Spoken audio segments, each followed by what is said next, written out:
성경적 논양기에 의해 이렇게 되어 있어서 주제가 단순하다면 단순하다고 거창하면 거창한데 성경에서 다 찾아와야 되는데 그보다도 개괄적인 걸 하고 성경 속에 참는 시간을 갖도록 하겠습니다.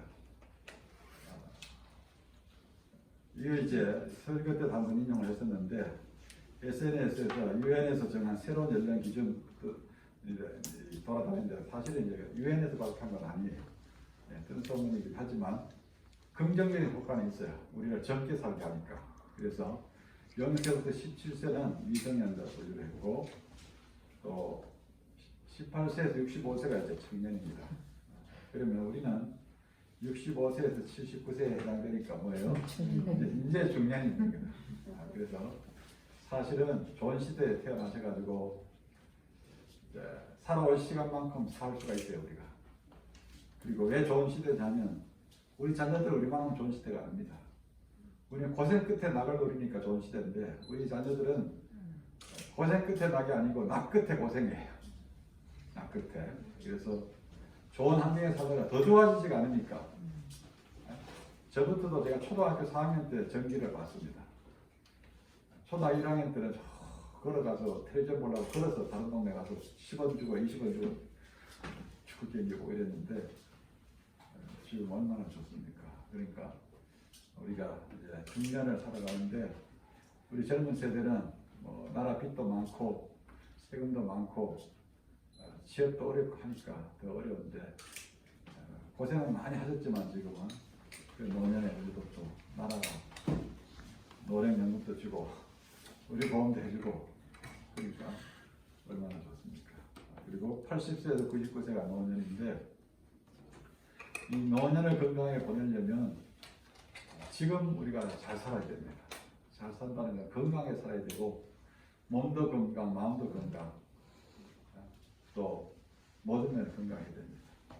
그저께 어머님하고 통화를 했는데 옆집에 사시는 오천 당숙 어르신이 참 이렇게 요양원에 가셨다는 거예요. 이 요양원에 가시고 나니까 목사님이 그래 우시더라는 거예요. 기도하시는데 왜 그러냐? 아직 요양원은 갈 때가 안 됐는데 자식들이 모시기 힘드니까 딸이 와서 하루 지내더니만 힘드니까 아들을 불러대고 아들이 주말에 왔다가 자기도 월요일 출근해야 되니까 며느리를 불러대고 며느리가 하루 하다 보니까 요양원을 모시는 게 같다 이거죠. 그래서 참 그래 요양원을 안 가자면 어떻게 됩니까? 정신이 건강해야 되고 몸도 건강해야 되고 그래서 그래 하려면 이 중년의 시대에 우리가 잘 보내야 된다. 그래야 진정한 노년은 맞이할 수 있고 그래서 100세 이상 장수 노년이 중요한 게 아니고 영원에 안 가고 내 방 청소 내가 하고 내 먹을 거 내가 만들어서 먹을 수 있게 해서 100세를 살면 최고 좋은 겁니다. 그때 남이 해주는 밥 먹고 내 방 청소 남이 해야 되면 짐스러워가지고 안 됩니다. 그래서 우리가 성경적인 노년 잘 보내기 위해서 남편이 돌아가신 분도 있고 하지만 우리가 한번 또 지난 인생을 돌아보면서 들어봅시다.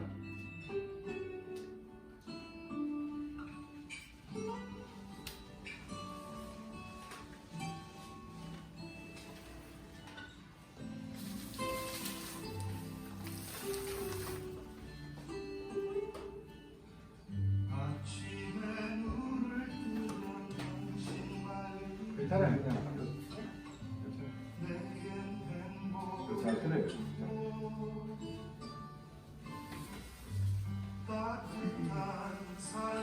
그러면 여권 찍으면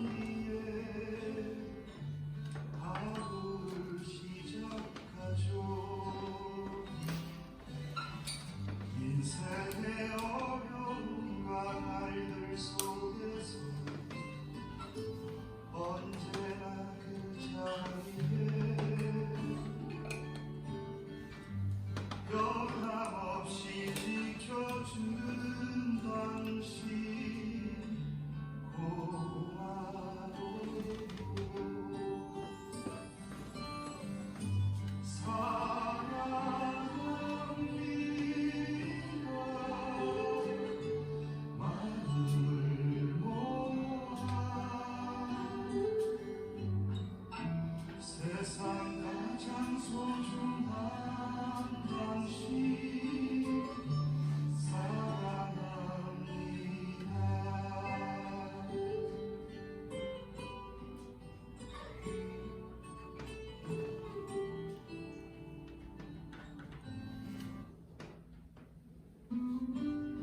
가사 보면서 한번 들어보세요.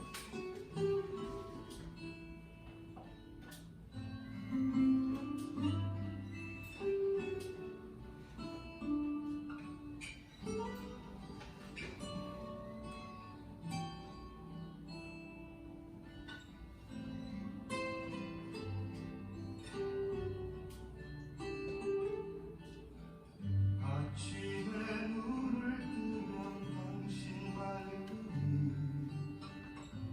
내겐 행복을 주고 따뜻한 삶의 향 위에 하루를 시작하죠. 인생의 어려움과 날들 속에서 언제나 그 자리에 변함없이 지켜주는 당신 고마워요.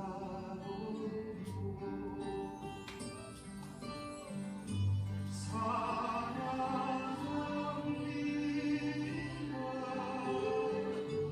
마음을 모아 세상 가장 소중한 당신 사랑합니다.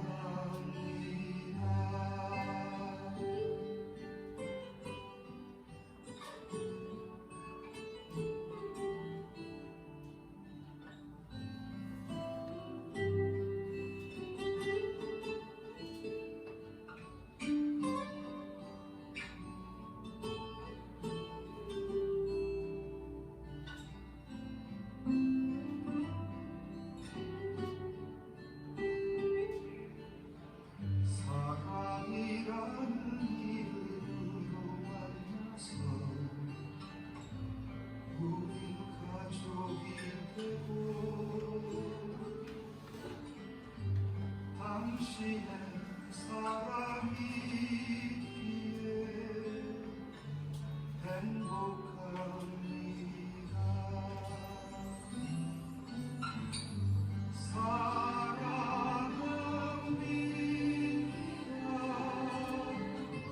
마음을 모아 세상 가장 소중한 당신 사랑합니다.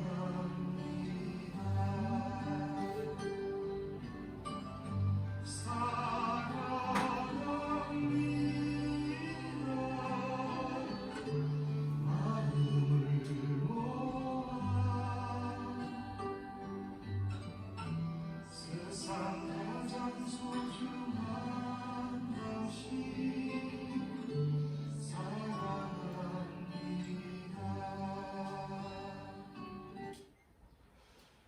자, 우리가 지난 결혼 생활을 돌아보면서 노래를 들으면서 내 마음에 맺히는 느낌은 뭘까? 발표하라 하진 않겠습니다. 스스로 한번 이렇게 회상해 보시면 됩니다. 그리고 슬픔도 있고 아픔도 있고 후회스러움도 있고 기쁨도 있고 감사도 있고 사랑도 축복이 있는데 다시 돌아갈 수는 없어요. 그죠? 그래서 남은 시간을 우리가 슬펐던 순간들은 진주처럼 그렇게 빛내면 되고 후회스러운 순간들은 다시 아쉬움이 없도록 남은 시간을 잘 보내면 우리가 마지막이 중요합니다. 제가 늘 목회자들에게도 마지막을 잘해야 된다. 처음을 잘하고 마지막을 못하면 마무리할 기회가 없어요. 그 마지막 모습이 교인들에게 남아. 처음에 와서 좀 미숙해도 마지막을 잘 마무리하고 가면 다 전반기에 못했던 것이 커버가 되고 또 마지막에 기억이 되는 거죠. 우리도 마찬가지라고 봅니다. 그런 생활도. 그래서 그렇게 보충을 하면 되고 또 지난 결혼 생활 중에서 가장 행복했던 순간을 또 우리가 떠올려 볼 필요가 있습니다. 좋았던 순간은 더 좋게 만들어 가면 그게 최고의 성공적인 그런 결혼 생활이 되는 겁니다. 얼마 전에 세계적인 부호 빌 게이츠가 예언을 발표를 했는데 그 이유가 뭡니까? 우리 부부는 더 이상 서로를 성장시킬 수 없다는 판단에 이르렀다. 성장이란 말이 나왔어요. 서로를 계속해서 키워줘야 되는데 못 키워주니까 헤어지기로 했다. 그래서 우리가 좋은 순간을 자꾸 떠올려서 잠깐만 좋게 만들어가면 점점 성장이 되기 때문에 지난날의 아픔을 커버할 수가 있는 겁니다. 그래서 그런 것들 또 지난 결혼 생활 중에 가장 힘들었던 순간이 언젠가 그때 이제 참 남편이 같이 해줬다면 좋은데 아내가 같이 해줘도 좋은데 그렇지 못한 건 많아요 우리 시대는. 그러나 우리가 지금 와서 보면 남편도 몰라주고 부모도 몰라주고 친구도 몰라줘도 거기 알아준 사람이 있었는데 하나님이 계셨어요. 그래서 오늘 이 시간에 우리가 있는 겁니다. 그래서 앞으로 살아갈 시대도 사람은 믿을 세상이 없고 사랑할 대상만 있어요. 하나님만 믿어야 돼요. 그리고 사람에게 자꾸 사랑을 줘야 될 사람들입니다. 사랑을 받으려 하면 실망이 오고 상처가 오고 섭섭병이 옵니다. 아들에게도 며느리에게도 딸에게도 사이에게도. 그래서 우리는 사랑할 대상으로만 하고 믿을 대상 하나님만 믿으면 어려운 순간도 잘 이겨낼 수가 있는 겁니다. 그래서 우리가 다 이제 뭐 은퇴 그러나 요즘은 또 시대를 잘 만나가지고 주방에서도 은퇴해야 되는데 주방에 은퇴가 없어. 30년을 하든 뭐 40년 주방에 은퇴가 없습니다. 이 평생 가야 되는데 그래서 우리가 그래도 일반적으로는 또 교회에서도 은퇴가 가까이 오고 하는데 그 은퇴란 게 뭐냐? 삶의 방향을 재조절하는 겁니다. 은행권에 다니는 친구들은 은퇴를 했어요. 벌써 제 나이에. 은퇴를 했어요. 잘 나가는 직종일수록 은퇴가 빨라요. 대기업에도 은퇴가 다 했거든요. 그런데 뭐래? 친구 하나가 얘기하기를 처음에는 은퇴하고 나서 은퇴했다고 뭐 친구들이 밥 사준다고 해서 참 좋았다는 게 정도나. 그런데 자, 이 친구가 점심 약속을 했어. 직장에서. 이 친구가 저녁 약속을 했어. 그 중간에 어디 가서 보냈냐 이거야. 중간에. 자기가 너무나 힘들더라고요. 그래서 은퇴는 삶의 방향을 재조정하는 건데 은퇴는 운명이 아니고 변화의 기회다. 그래서 내가 어느 쪽으로 변화해 가느냐 그것은 지금 우리가 준비하는 것에 따라 달려있는 겁니다.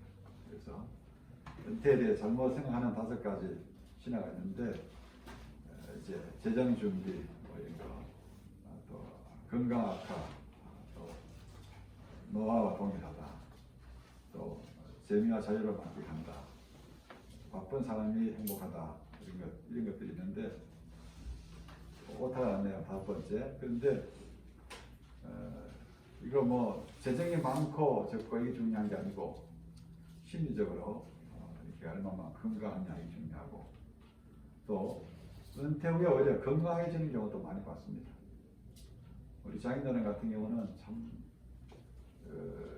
너무너무 몸이 안 좋아하셨는데 늘 불면증, 소화, 불량, 뭐 변비 오히려 뭐 노년에 80대 들어와서 더 건강해졌어요. 암도 수술을 해도 다 이겨내시고 그래서 우리가 어떻게 적용하에 따라 달려있는 거예요.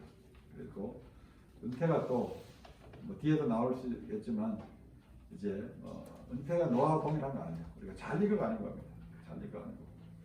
그리고 또 우리는 늙어가는 것이 아니고 익어가는 거죠.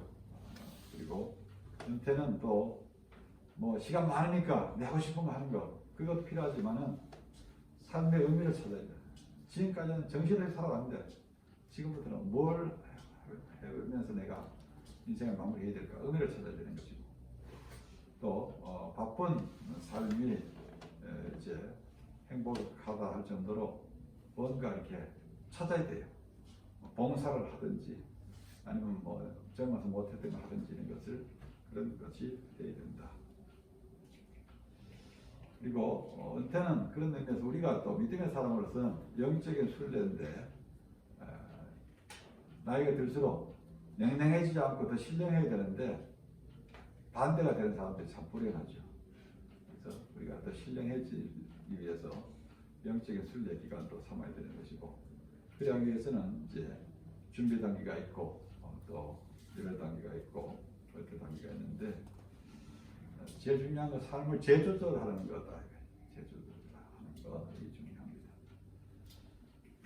그리고 은퇴가 종식되는 건 뭐예요? 우리가 말하면 이제 스스로 살 수 없어가지고 자녀한테 의지해야 되고, 요즘 또 자녀들이 안 모시니까, 그리고 요양보호사한테 의지해야 되는 이런 단계가 이제 마지막 단계가 되겠죠. 그런데 이제 또 홀로 되신 분도 있지만은 또 함께 있게 돼요. 이렇게 직장 다닐 때는 따로 떨어져 있었잖아요. 둘 다 은퇴하게 되면 같이 있게 되니까 거기에서 또 부부 계약을 다시 조정해야 됩니다. 싸움이 많이 일어나요. 그래가지고 내 평생 살고 살았는데 마지막이라도 내 뜻대로 한번 살아보자. 이래가 사람들이 오게 그냥. 내가 이제 한 번 보니까 75세 나시는 할머니가 찾아왔어요. 열받아서 못 살겠다. 왜 그러냐? 남편이 자기는 몸을 챙겨가지고 보약이랑 보약을 사다 놓고 뭐 이렇게 했는데 한 봉지 먹으라고 주는 법도 없고, 아프면 병원에 데릴 생각도 안 하고 병원에 안 가고 뭐 하냐고 야단만 치고. 그래서 내가 자기가 내 없으면 사는 거 보라고. 그래서 막 멋대로 보여준다면서 이제 자기 헤어지고 싶다고. 그래서 할아버지 연세가 어떻게 되세요? 80이에요. 그래서 내가 아유 할아버지 몇 년 더 살 것 같아요. 몇 년 더 살 것 같아요. 짧으면 5년이고 길면 10년이죠. 80이니까. 그래서 어르신 내 마음은 충분히 이해되는데 자식 속 썩이지 말고 그냥 좀 참고 살지. 그리고 남편 믿지 말고 맛있는 거 많이 사드시라고. 맛있는 거 많이 사드세요. 약 올리라고 내가. 맛있는 거 혼자 해서 먹으면서 아니 당신도 해먹으면 되잖아. 그래서 뭐 이제 제가 농담으로 그런 얘기를 했지만은 이후에 이제 둘이 같이 있게 되니까 같이 있으면서 사이좋게 지낼 수 있는 계약이 필요해요. 서로 상관하지 않아. 안 그러면 좁싸고.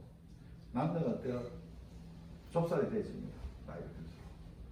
좁쌀이 되죠. 여자는 어때요? 간이 막 커져요. 그러니까 이게 안 맞아요. 안 맞아요.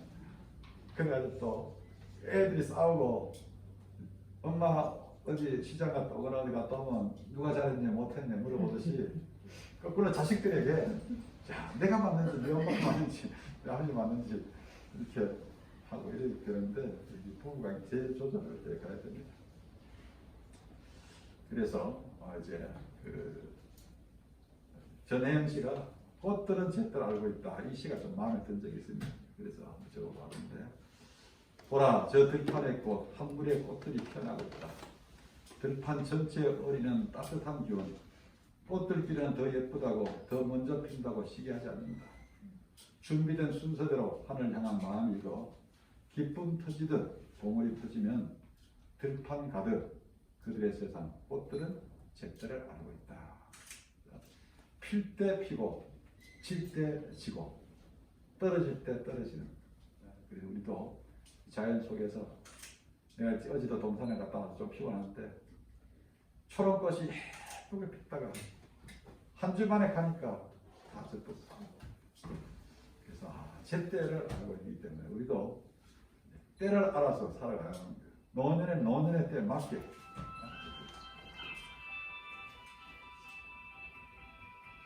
그래서 은퇴는 미리 준비해야 되고, 집착을 버리고 떠나야 되고 카운트다운을 해야 됩니다. 그리고 미지의 세계에 대한 두려움 앞에서 나로 나아되는 것이 진정한 은퇴고 노년이다. 나를 찾아가야 된다는 거죠. 그래서 이런 무의의 기쁨도 있고, 때로는 아무것도 일하지 않는 그 자체도 하나의 기쁨이 되고 안식이 되고, 또 스트레스에서 해방되어서 자유를 받고 꺼리낄 게 없잖아요. 젊어서는 요즘은 이 화장품 하시는 분 얘기 들으니까 마스크를 껴가지고 자들이 화장품이 안 팔린다. 그런데 옛날 화장 안 하면 못 나가지만 뭐 나이 들어서 뭐 그럴 것도 없고 옷이 편안하고, 그러면서 또 검소한 삶의 양식을 배워야 된다. 그리고 좀 더 까다로운 노년이 되지 말고 격식을 따지지 않고 좀 편하게 해주는 그런 것이 필요하고, 그래서 분장을 빼앗긴 마음 이런 것에서 좀 여유를 찾는 거, 느리게 가는 것도 필요하고, 또 자식들이 다 떠나고 빈둥지가 되어 있는데 이런 것들에 대한 어떤 또 우울함을 좀 떨쳐버릴 수 있는 것이 필요하고, 밀려났다는 느낌 이런 것들도 떨쳐버리고, 내가 열심히 일하고 물려줬다 이렇게 생각해요. 그리고 또 남은 생애만은 낭비하고 있지 않는가. 그래서 좀 의미 있는 삶으로 돌아서야 되고 신령한 삶으로 돌아서는 작업이 필요한데, 의외로 그냥 모든 걸 손을 놔버리고 머리가 텅 비게 되고 신앙이 텅 비게 되는 그런 경우들도, 어제도 어떤 분 만났는데 코로나 기간 동안에 아우 사람들이 뭐 아무것도 안 믿어가지고 기도도 안 하고 성경도 안 해서, 또 어떤 분 요양보호사 하시는 분 얘기 들어보니까 몸이 아픈 어르신들이 보니까 다 건사님이셨다는데 신앙이 하나도 없다는 거예요. 몇 년 아픈 사이에. 그게 왜 그럴까? 이 노년에 이제 놀면서도 의미를 찾아야 되고, 뭐 신앙에 그걸 찾아야 되는데 그걸 못했기 때문에 정말 우리가 아파서 요양원에 들어가고 다른 사람 도움 받을 때 뭘로 우리 신앙을 지킬 겁니까? 성경책을 보겠습니까? 성경책 볼 힘이 있습니까? 우리 속에 채운 거예요. 기억력으로 되겠습니까? 안 돼요. 기억력을 떠나서 우리 속에 뭔가를 채워놓은 게 있어가지고 그거 자꾸만 조금씩 꺼내가지고 쓰다가, 근데 그게 없어버리면 그냥 불신자와 똑같이 되어버린다. 그런 부분에서 우리가 한번 생각해 봐야 되고, 그리고 그날 기쁘게 살면 어떻게 됩니까? 평생이 기쁜 겁니다. 그날 감사하면 평생이 감사한 거예요. 그래서 오늘 예수님도 말씀하셨잖아요. 한날의 기록은 그날에 주거든. 날은 나에게 줘야 된다. 근심은 나에게 주고 걱정은 나에게 주고, 오늘 내가 복되게 살고 즐겁게 사는 것이 필요하다. 그리고 또 내리막길 우울증이 있는데, 이제 직장생활 했던 분은 그래도 뭐 사람들 알아줬는데 이제 문명의 인사가 되는데, 교회 안에서 이게 있어요. 그 전에 보면 그런 사람들이 요새 사람들 젊은 사람이 인사를 안 해요.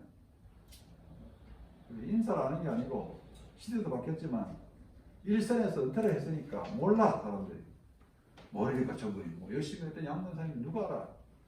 모르니까 어때요? 인사를 안 해요. 섭섭한 거예요. 괘씸한 거예요. 어떻게 젊은 애들 어떻게 인사할 줄 모르냐. 얼굴만 쳐다보고. 교회에서 만나면 다 어르신인데 인사해야지. 그건 옛날 시대죠. 옛날 시대. 요새는 그렇지 않다. 그래서 그런 것들을 더 잘 참아내는 것이 필요하고, 그리고 또 지난날 이제 그런 안 좋았던 것, 아픔들, 이런 것들을 해결하고 넘어가야 돼요. 그걸 자꾸 곱씹어가지고 그걸 하면 남은 손인 거예요.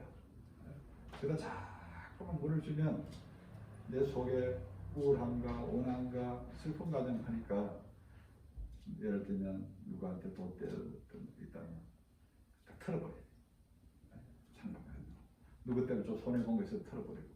이래 가야지. 그 아픈 것들을 그냥 두고 나면 노년이 불행해요. 그러니까 다 청산해요. 비청산하듯이 내가 다 탕감해줘야 되는 거예요. 용서해주라 이것이. 이 사람, 저 사람. 뭐 개모임 하다가 뭐 이렇게 된 거, 또 뭐 이웃집 한 거, 어떤 경우는 또 시어머니한테, 뭐 며느리한테, 뭐 동사한테, 올케한테 이것 있잖아요. 그러니까 뭐 다 그냥 옛날에 이랬던 거 저랬던 거 따지지 말고 그냥 다 털고 홀가분해지는 게 진짜 좋은 노년을 만날 수 있는 거예요. 그리고 좀 책을 좀 읽어보는 것도 좋다. 그리고 글을 써보는 것도 좋다. 덜렁이라는 그 책이 출판사에 나온지 모르는데, 그 팔순이 가까운 어르신이 이렇게 글을 썼는데 너무너무 그 이뻐요. 그 책도 큰 책으로 됐는데, 내가 우리 교회 경로대학도 그런 거 좀 해보고 싶은데, 그래서 많이 읽고 또 많이 써보는 것, 이런 것이 필요합니다. 그리고 걷는 거 이런 거 두말할 필요도 없죠. 이게 이제 건강보험입니다. 그 다리가 많이 걸을수록 더 건강해지는 겁니다. 그리고 성경으로 돌아가서 주는 것도 복되지만 또 때로는 노년이 되면 받을 줄 알아야 됩니다. 마음에 들지 않아서 버릴 줄 알아요. 그 궁극적으로 자기에 대한 승리가 먼저 해내야 겁니다. 그리고 또 제2의 소명을 찾아야 되는데 비문쓰기가 먼 것이 아니에요. 사실 나는 내가 죽는다면 어떤 비문을 쓰기를 원하는가, 이게 다음 생각입니다. 그리고 또 한번 이렇게 어떤 날 심각하게 질문해봐요. 바깥쪽에 붙잡고, 여보, 내가 먼저 천국 가면 당신은 내한테 뭐라고 써줄래요? 뭐라 써줄래? 마지막에 내 시선을 땅에 묻고 뭐라고 말할래요? 미리 좀 지금 나한테 얘기해 좀 좋겠다. 해서 고백도 받고. 그 전에 여기 울산 교사님이라고 좀 성격이 좀 뭐 헌신도 많이 했지만 좀 성격이 좀 까다롭기도 하시는 어른인데, 현대 아파트 사셨는데 그걸 오러갈 수 없잖아요. 기도 모임 와서 어떤 권사님 붙잡고 그러더라는 거예요. 내 죽으면 너희들 빈소에 와서 꽃다발 보내줄 거지. 그래서 꽃다발 그때 보내주지 말고 지금 뭘 하나 해주면 좋겠다. 저가 택시 좀 잡아라. 요즘 같으면 카톡하고 택시 되지만 안 들어오잖아요. 시작으로 그래. 그래서 그런 것처럼 이제 우리가 받아보기도 하고 부탁도 해보기도 하고 또 그러면서 다 용서하고 또 이렇게 집착, 이렇게 집착을 버리면 이거 불교의 영역이긴 하지만 섭섭할 게 없습니다. 섭섭한 게 없어져야 자존심이 안 상하고 상처하는 거예요. 그게 있으면 쟤들이 나를 무시하나, 내가 늙었다고 그러냐 이렇게 하기 때문에 괜히 관계가 틀어져요. 그런 것도 하고 또 서로 의존 관계도 선언할 필요가 있어요.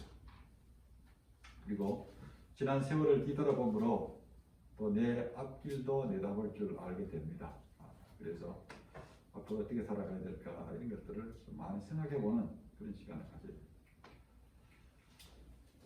그리고 은퇴는 결국 어떻게 제2의 출애굽이라고 볼 수도 있겠죠. 그래서 은퇴 후에는 의미를 찾아가는 삶이고 또 은혜를 누리는 삶, 은혜로 살아가야 됩니다. 그래서 남편에 대한 은혜, 자식에 대한 은혜, 교회 또 후배 연사들에 대한 은혜, 이런 은혜로 살아가야 됩니다. 그리고 자녀들을 좀 놓아주는 것도 필요합니다. 놓아주는 겁니다. 오든 안 오든 그걸 떠나보내야 돌아오게 됩니다. 그러나 많은 사람들이 자식을 떠나보내지 못하기 때문에 떠나보내지 않았으니까 올 자식이 없어요. 잘 올 자식이 없다. 떠나보내지 않았어요. 그래서 모세는 어떻습니까? 느보산 올라서 가나안 땅을 바라보기만 했지 가지 않았어요. 그리고 자기 묘도 안 남겼습니다. 왜? 묘를 남기면 거기 자꾸 집착하잖아요. 와서 숭배하잖아요. 그래서 조용하게 사라진 걸 볼 수 있습니다. 그런 부분에서 우리가 또 그 성경 속에서 모세처럼 마지막을 장식하는 필요가 있다. 전번에 장기 기증하는 어떤 권사님 와서 아유 목사님 겁나요. 무엇이 겁나요? 아니 장기 기증표에 살아있는데 간 빼간답니까? 옛날에 우리 어릴 때 보면 누가 소문을 내는지 남의 환자들이 애 간 빼먹으면 남는다 해서 뭐 구걸하고 오면 전부 다 어디 가도 강에 들어가서 꼬리 잡고 막 그래가지고 한참 동안 그냥 안 나왔잖아요. 그런데 그게 아닌데 그래서 그런 부분에서 우리가 한번 모세처럼 조용하게 물러나는 이런 것들도 한번 생각해 봐야 됩니다. 그리고 은퇴 후에 얼만큼 돈이 필요할까? 그리고 건대병원 건너편에 가면 더 크레스 500이라고 있습니다. 거기에는 아주 부자들 할아버지 할머니들이 사는 곳입니다.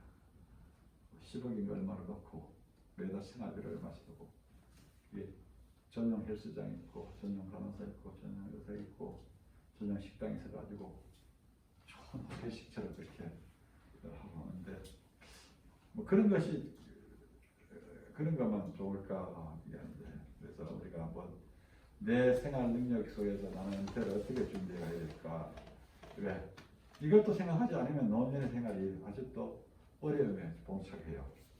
그래서 어떤 지역에 살고 싶은가 예를 들어 볼게요. 우리나라 사람들은 고생하게 살았기 때문에 돈이 좀 있다 하는 분들은 별장을 선호해요.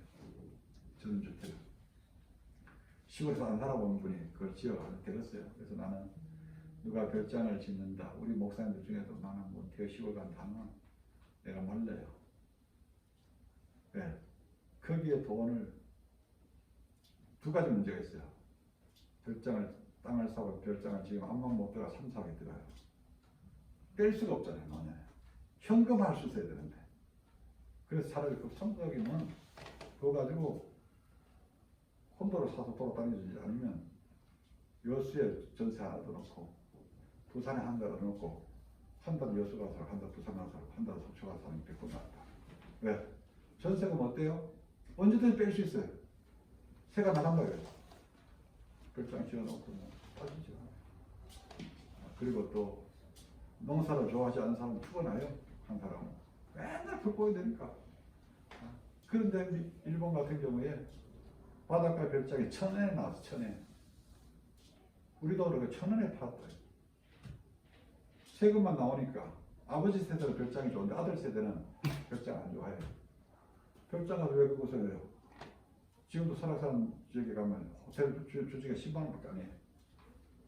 거기 돈이 훨씬 더 들어가잖아요. 네, 그러니까 그런 부분에서 이제 나이 들어서 뭐 시골이 좋은 것 같아도 도시에 병원이 가까워야 되고 가까워야 자식도 더 찾아오지. 그렇잖아요, 그죠? 그리고 돈은 가지고 있는 게 내 것이 아니고 나는 게 내 것인데 쓴 것만 내 것이고 남은 것만 내 것이고 하는 게 바친 것만 내 것이고 가지고 있는 건 누구 거예요? 자식 거예요. 남의 게 돼요. 내가 100만 원 놓고 죽으면 내 돈 내 게 아니에요. 자식이 되고 남의 게 되는 거예요. 그래서 내가 살고 싶은 지역도 이왕이면 예배당 가까우면 좋아요. 멀리 있으면 주중에 못 만나요. 왔다 갔다 하는 것도 힘들고 또 어떤 형태 아파트에 살지 주택에 살지 수입이 없으면 어떻습니까? 주택에 살아야 조금이라도 월세라도 이렇게 해서 생활되고 또 우리 동네 같은 데는 어떻습니까? 뭐 나가면 뭐 슈퍼 현물점 뭐든지 뭐 500m 안에 다 해결이 돼요. 병원도 다 있고 그런 부분에서 물가도 싸고 또 하루 종일 부부 같이 보내고 싶은 시간 뭐 이렇게 또 부모님 장사했을 경우는 또 부모님 봉양의 문제가 또 있고 이런 것들에 대한 이제 이것을 아내하고 남편하고 상의해가지고 결정이 돼야만 갈등이 없어지는 겁니다. 그래서 은퇴 준비에 5개명이 있어서 제가 가져와 봤습니다. 부부의 은퇴 간의 차이를 인정해야 된다. 그리고 노후 준비, 월 2회 이상 대화를 해라. 우리가 노년에 어떻게 살아갈지를. 그리고 주거 계획부터 하게라. 주거에.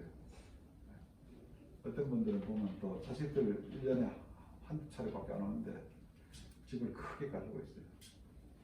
크게 가지고 있으니 어떻습니까? 궁색스럽게 살아요. 왜? 볼날 다 못 떼가지고 축해져라. 밥 하나만 해놓고. 어떤 데는 또 이렇게 소파에 그 온도를 조금 하나 켜놓고 전기 여기에 살아요. 집 줄여서 편안하게 사는 게 낫지. 청소하기 그런 것들 뭐 여러 가지가 많습니다. 그리고 또 남의 시간을 남자들은 원하기 때문에 그런 것들을 좀 필요하고 또 부모님이 살아계시다면 현실적으로 어떻게 부모님을 공부해야 되는가 여러분 그걸 또 자식들한테 또 물려줄 수는 없잖아요. 그러니까 그런 것들 좀 잘 준비하는 것이 필요하다. 그리고 또 독거의 시대가 온다 이거죠. 전체 노래 20% 혼자 살아요. 특히 변모병에 독거 노인은 많습니다. 그리고 여자분들은 남편하고 나이 차이가 있기 때문에 평균 우리가 수명이 85세라면 남편하고 5살 차이면 어떻습니까? 남편 85에 돌아가면 내가 85세 되자면 10년이 혼자 살아야 돼요. 여기에 대한 대안이 있어야 되는 겁니다. 그리고 1인 가구 증가로 이렇게 노인 동거들도 많이 일어나고 또 따로 살면서 또 같이 살고 이런 것들도 있고 그래서 경론을 가보면 쓸쓸해요. 그래서 제가 그런 생각했어요. 왜 쓸쓸할까? 고원을 가면 쓸쓸하지가 않아요. 그래서 그때 제가 생각했던 것이 따로 살면서 같이 사는 거. 그게 좋겠다. 동네 안에서 밥 같은 거 뭐 한 끼는 두 끼 같이 먹고 그리고 사는 걸 따고 이래야 되는데 너희들만 사니까 쓸쓸해요. 그래서 그런 취미 이런 것들도 같이 이렇게 공동체로 나누는 것이 필요하다. 또 혼자 살 때. 그래서 이런 것들이 이제 혼자 사는 노는 어떻게 대비해야 될까? 혼자 사는 노는 두렵지가 않은데 남자는 정말 비참하고 여자는 뭐 혼자 사는 게 뭐 일이 반으로 딱 줄어버리니까 오히려 더 하루를 찾고 그래서 그런 것들에 대한 대안이 좀 필요하다. 그리고 혼자 됐을 때 어떻게 해야 될지 이런 것들 미리 좀 세워놓는 게 필요합니다. 성경에서 보면 뒤에 또 나올 수 있는데 어떻습니까? 안나 같은 경우는 귀하로 금식하며 생겼다. 기도로 보냈던 것이 있죠. 그래서 외로움을 견디는 능력을 키워야 되는데 그 고동력을 키워야 됩니다. 그래야만 혼자 있는 시간이. 그래서 혼자 사시는 분들한테는 제가 개 키우는 것도 권해드려요. 반려견. 상당히 정신 건강에 좋아요. 그리고 준비, 노후 생활에 준비해야 되는데 뭐 아내들이 다 몸이 망가져 가는데 계속 이제 아내들에게 일을 맡길 수도 없잖아요. 그래서 그런 것들에 대한 그런 육체적인 준비, 또 물질적인 준비 이런 것이 필요합니다. 그리고 또 독거의 80%가 또 여성들이다. 그러니까 시간도 길고 그런 부분을 해야 되는데 은퇴 후에 계산을 해보면 좀 사람마다 다르지만 60세에 퇴직하면 90세까지 살면 30년은 사는 겁니다. 그러면 하루에 11시간 볼 때 360 곱하기 30년이면 어떻게 됩니까? 120만 시간. 그리고 이걸 이제 연평균 근로시간을 보면 약 57년간의 시간을 보내는 거예요. 은퇴 후에. 직장에서 일한 걸로 이 시간 항상 하면. 그래서 퇴직 후에 30년은 느끼는 사람으로는 현역 시기전에 57년에 해당된다는 거예요. 100세까지 살면 어떻습니까? 76년에 해당되는 시간을 가정에 은퇴 후에 보내게 되니까 어마어마한 시간입니다. 그러니까 이것이 그냥 정말 많은 시간이니까 이 시간을 활용할 수 있는 것을 세워나가면 그 자체가 너무너무 좋은 은퇴 계획이 되겠죠. 그래서 입구 관리보다 출구 관리가 중요한데 이제 이렇게 이건 또 좀 오래된 통계이긴 하지만은 자산대 부채 뭐 이렇게 보면 지금 여러분 연령대에 여기 맞는 거야.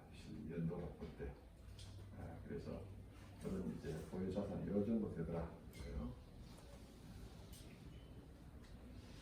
그런데 이제 이런 돈의 준비보다 더 중요한 것은 자족이죠. 자족.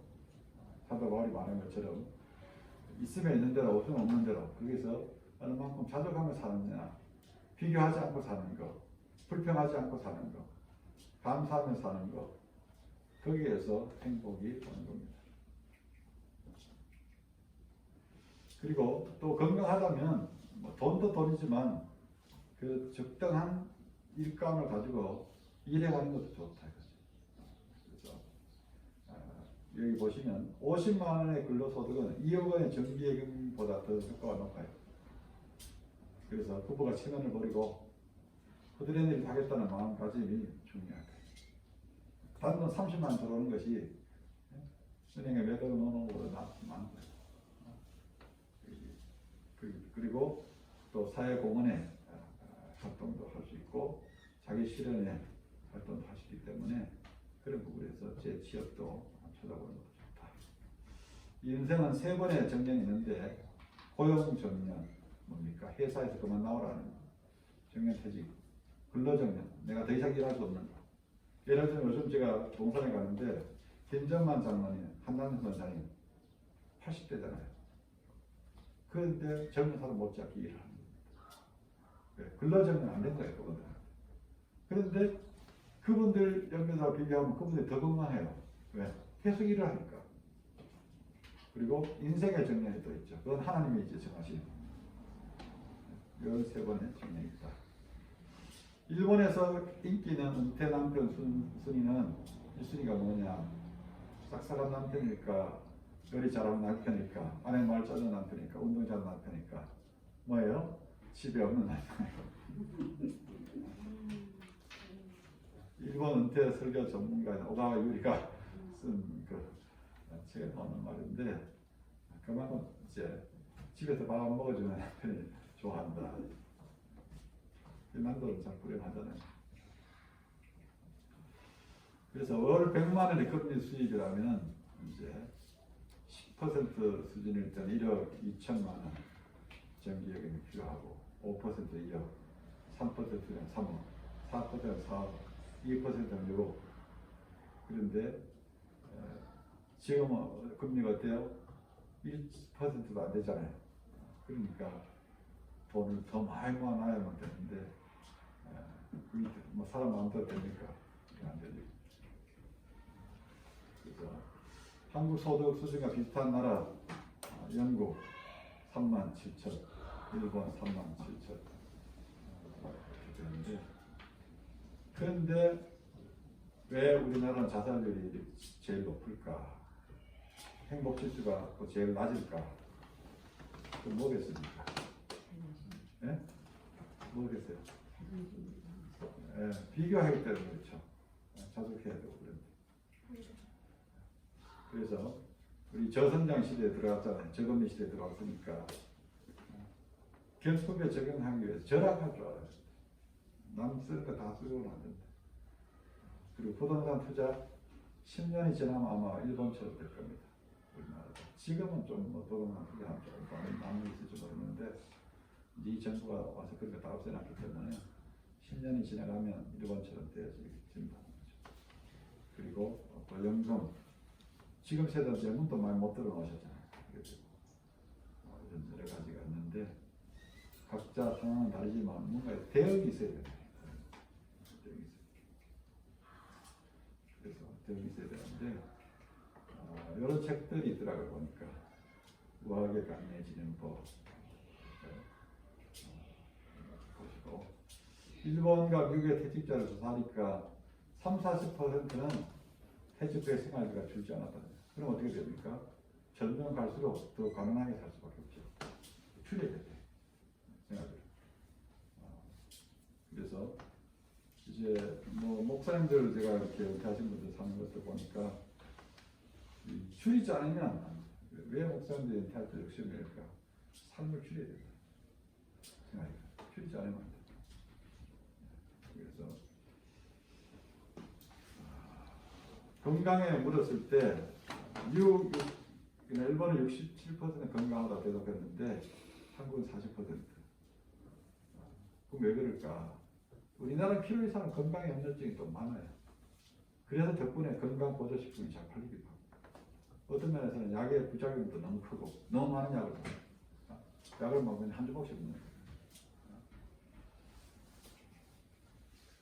그리고 또 자녀들 이제 뭐 결혼해서 독립해서 잘 살면 모르는데 그렇지 않으면 자녀에 대한 이런 것이 또 많이 있는 겁니다. 그래서 지금은 자녀들은 다 키웠지만은 한국은 어떻습니까? 대학 등록금 부모의 책임이고, 일본도 부모의 책임인데 미국은 아니죠. 자기가 대출해서 한 거죠. 결혼 비용도 어떻습니까? 한국에서 다, 한국은 부모가 다 해줘야 되니까 이것도 참 힘들 겁니다. 결혼하는 자식이 있으면 그것도 다 감안해야 되는 겁니다.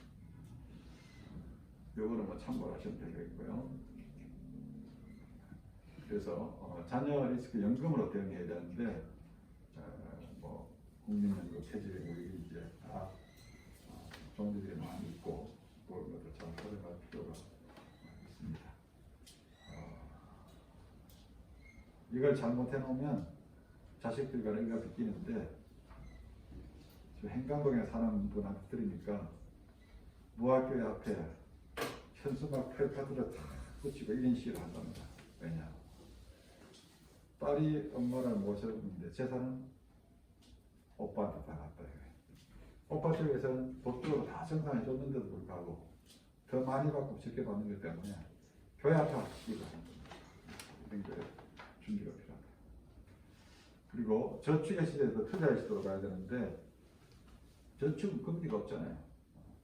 그러다 보니까 이제 그런 저축과 투자의 차이. 투기는 아니고 투자. 투자 실패하는 이유 이렇게 이런 것들은 이제 전문가들 의견을 보니까 이렇게 세계의 주머니로 해야 된다. 그렇게 조언을 하고 있습니다. 노후 대비해서 살펴보고 잘 이렇게 가입해야 된다 이거죠. 그래서 단서조항들을 잘 읽어봐야만 된다. 원하는 은퇴소득을 얻기 위해서 앞서도 얘기했는데 더 오래 일하는 게 제일 중요해요. 단돈 10만 원이라도 월 수입이 들어오는 것이 저금 많이 하는 것보다 훨씬 낫다. 더 오래 일하거나 더 많이 적립하거나 더 큰 리스크를 감당하거나 이렇게 해야 돼요. 그래서 100세 인생은 꿈이 아니고 현실로 다가왔어요. 그렇다면 지금부터 남은 우리 계산을 해보면 몇 년 남았어요? 그렇죠? 40년 남았습니까? 30년 남았으니까 30년간 살 계획을 짜놔야 돼요. 30년. 그래서 100세를 보장 안 받잖아요. 가장 확실한 노후 대비는 평생 현역인데 그래 하기 위해서 건강하게 90을 살다 80을 건강해야지. 그리고 건강 리스트는 보험으로 대응하는데 보험보다 더 중요한 건 뭡니까? 보험 안 타는 거죠. 안 타고 보험 들어놓고 보험 안 타는 게 좋죠. 보험 타는 것보다.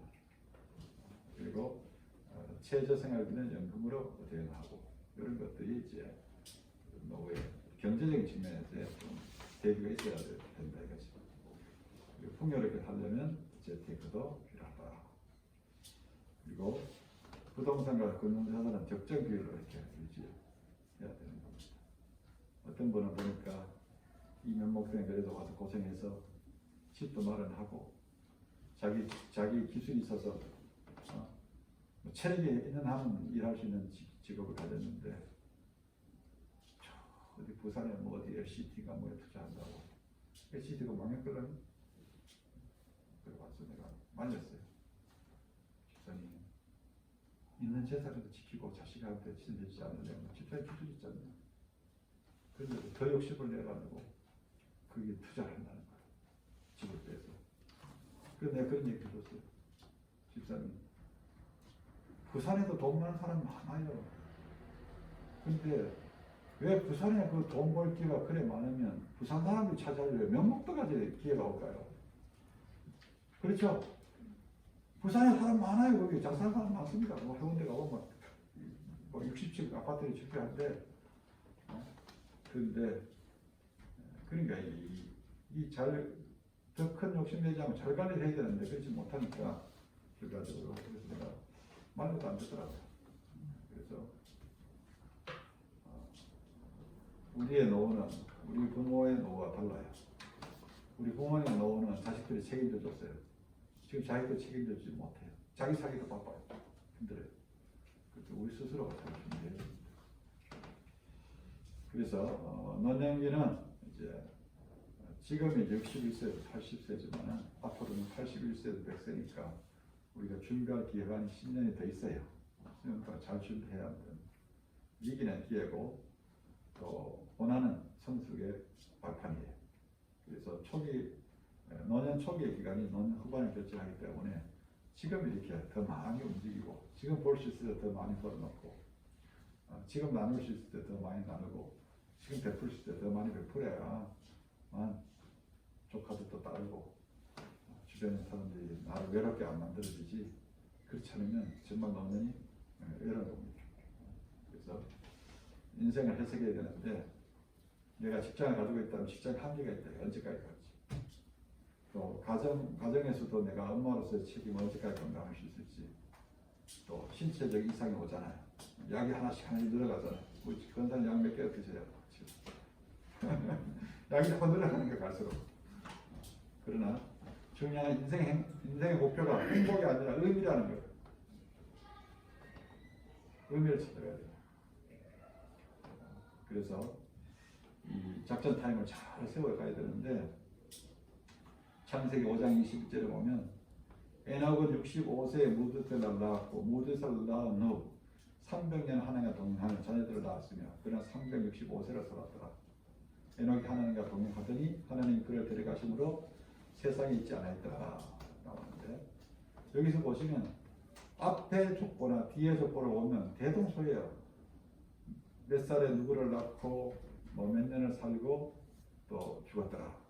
근데 에녹만은 좀 다른 기록이 있는데 65세 무드셀라를 낳고 낳은 후에 300년 하나님과 동행했다.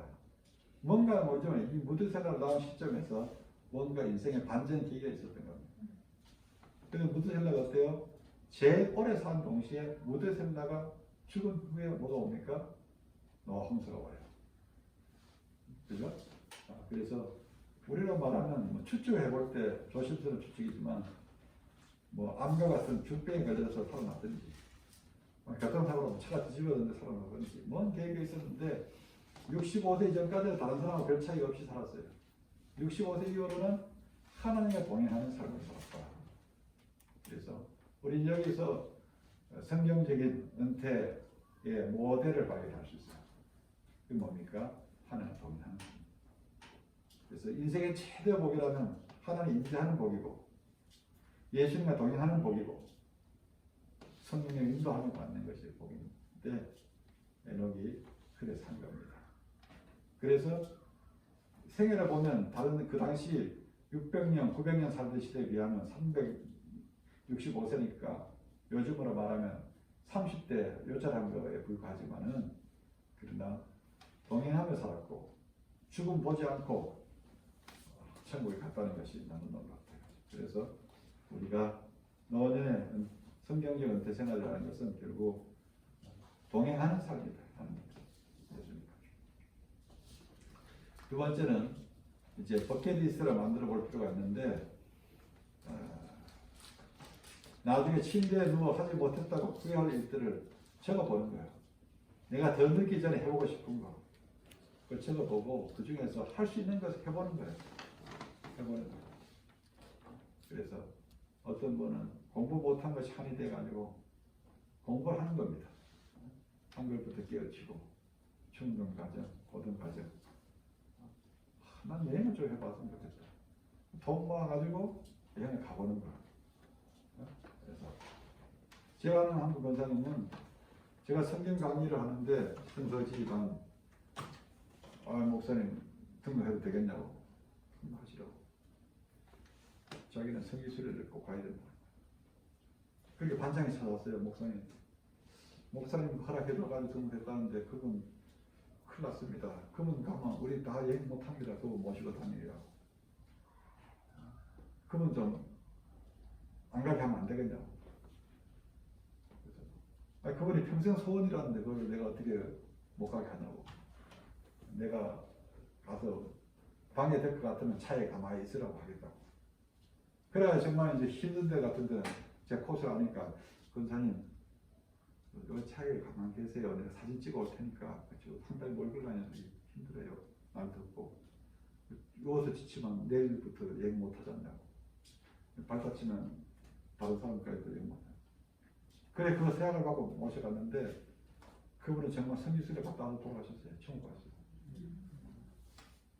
그러니까 이분은 이거 소원 성취한 거예요. 그래서 저런 그런 것들이 다 적어보는 겁니다. 적어보는데 그래서 적어보고 그런 것들 하나하나 해보는 거 그런 거 있어요. 그래서 인생의 제일학이라는 책에 이런 말이 있습니다. 지나간 시간을 헤아리는 것을 그만두고 남은 시간을 헤아리기 시작하는 때다. 어떻게 이 멋진 날들을 가장 의미 있게 보낼 수 있을까에 대해서 생각하기 시작하는 때가 뭐냐. 그게 진정한 이제 인생의 재발견이고 자꾸 과거에 해당하지 말고 좋았던 것들 또 제가 자만했잖아요. 안 좋았던 거 하면 자꾸 슬퍼지잖아요. 그때 내 그 사람 천국만 따로 됐으면 지금 인생이 달라졌어요. 뭔 소용이 있어요. 그 사람 다른 꼬임이 다른 사람이 되어 있는데 그때 내가 돈 안 빌려줬으면 정말 안 되었으면 지금 이제 그 땅이 지금 막 수십억이 됐을 겁니다. 뭔 소용이 있습니까? 그때 내 판단력이 빌려줄 수밖에 없었는데 거절하지 못해서 게임에 빠져가지고 인생 볼트가 다 날렸는데 어떻게 하겠어요? 그래서 지나가게 하지 말고 남은 시간을 성경과 똑같은 거예요. 내 남은 날을 계수하는 지혜를 주사. 그 나오잖아요. 시편 90편 모세에게 대해서. 그래서 후회가 남지 않도록 이제 가끔은 가족 없이 오고사하게 모여서 저녁 식사를 즐길 수 있는 얼마 남지 않은 시간이 있다 이거죠. 자식들하고 식사할 수 있는 시간이 왜 1년에 자주 오지 않잖아요. 그러니까 그런 시간을 자꾸만 만들어서 지난날 살기 어려워가지고 먹고 살기 어려워가지고 뭐 애들 맛있는 거 사면 못 사주고 여행도 못 갔다면 지금 그래도 어느 정도 여유 있으니까 그런 시간을 자꾸 만들어 놓는 것이 내가 걷지 못하고 침대에 눕게 될 때 추억이라도 만들어진다. 그래서 꼭 하셔야 된다. 그래서 포항제철 직원들이 뽑은 건데 뭐 이런 25가지 뽑았더라고요. 우리하고 좀 안 맞는 것도 있는데 요걸 참고해가지고 한번 적어보라는 거예요.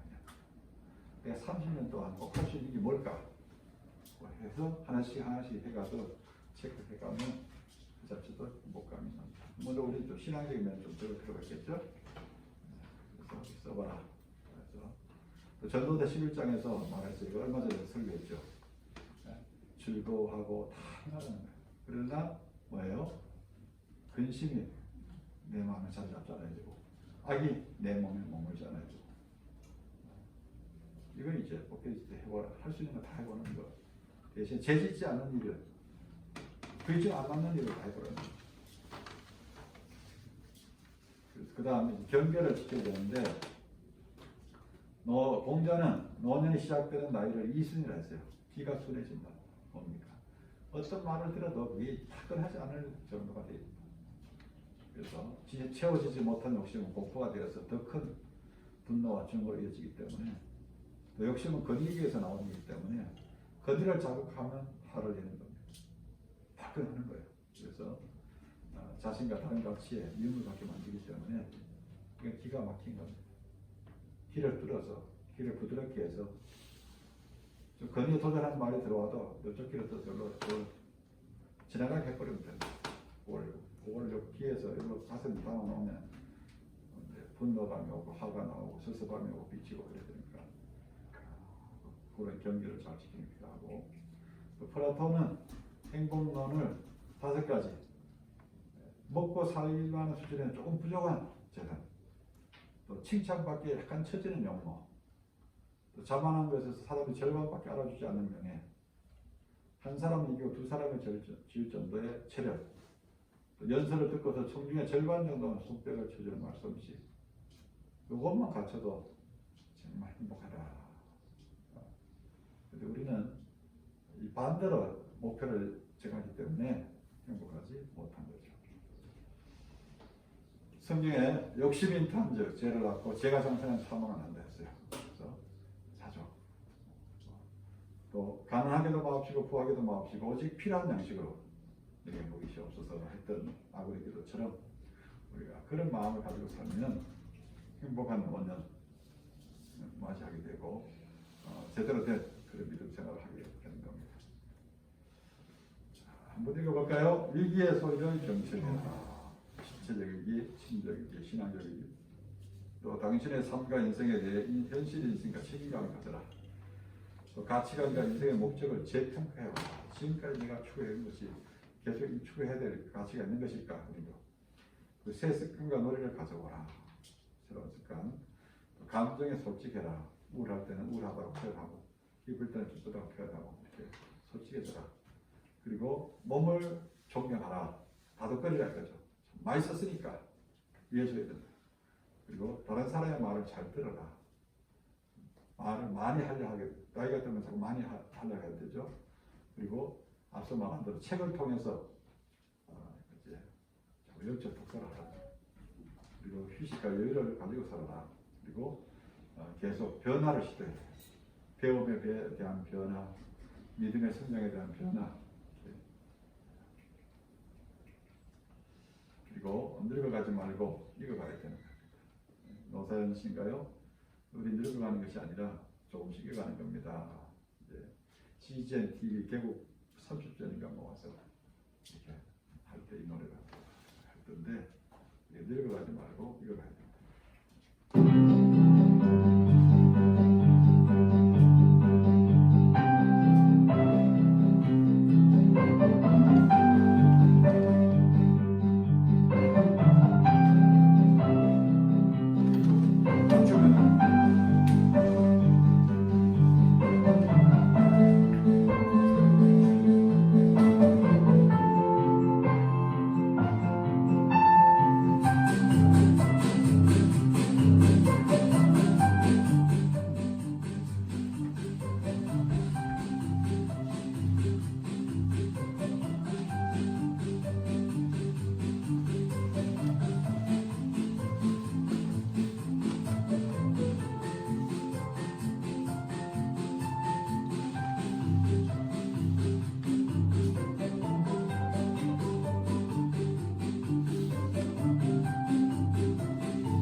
예, 끝입니다.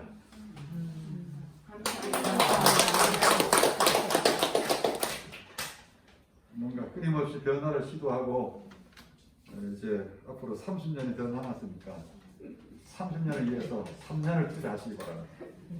3년을 투자하면 30년이 멋지게 장식됩니다. 그런데 계획되지 않은 시간은 다른 사람에게 조정당하고 사라집니다.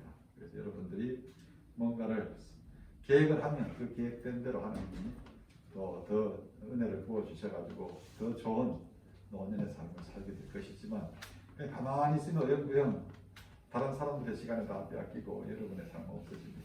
끊임없이 변화하고 또 이겨가시는 우리 어르신들 되시길 바랍니다.